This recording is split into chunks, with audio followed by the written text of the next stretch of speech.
We have the genocide in Gaza, economic inequality at historical highs, the climate crisis. Where the hell do people find a sense of hope? From their own strength, from their own communities, and the hope that you and I have to make sure they get. People in Palestine are going through absolute hell beyond belief, and something you and I have never experienced, I hope we never do. Yet somehow or other they retain that hope. When I get home from demonstrations, we go to lots of them, I sort of think, what have I done? All I've done is take the train into central London, march for a couple of hours, and show my solidarity. And then I get a call from somebody in Gaza who's been following it on mobile phone and say, thank you for being there, well done. It helps to give us strength that you're doing that. So we've got to do all of that. And how can you bring up a generation, young people, who are intrinsically optimistic, intrinsically hopeful, intrinsically creative?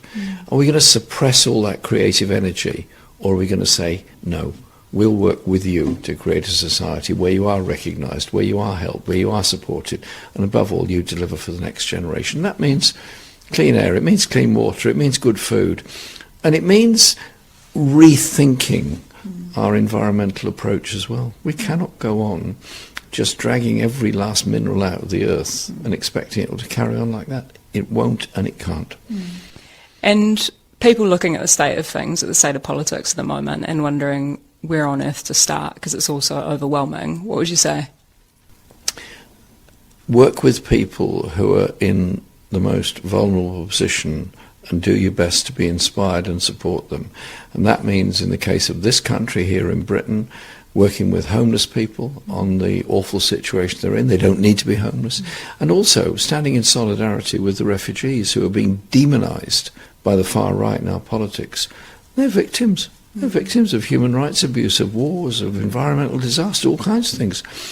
They're all human beings that are one day going to be our neighbours and our friends. And when these far right people last Saturday in London were abusing black health workers, do you know what?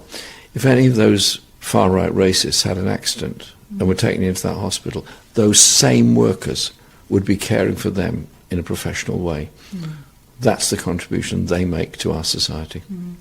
And finally, what keeps you going? Optimism, hope, and meeting a whole range of people in different circumstances.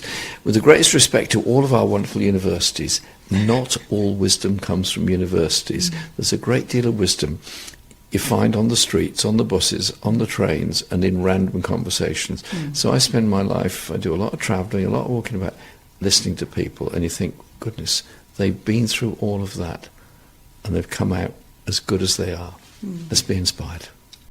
At least 80% of the UK's Labour MPs opposed Jeremy Corbyn on principle or doubted his ability, and their off-the-record briefings fed a steady stream of negative headlines that convinced many voters he lacked credibility. His democratic socialist platform called for redistributive taxation, was branded too anti-business, alienating centrists and swing voters. This was compounded by his failure to tackle anti-Semitism effectively within Labour, triggering a formal Equalities and Human Rights Commission investigation and severely damaging his moral authority.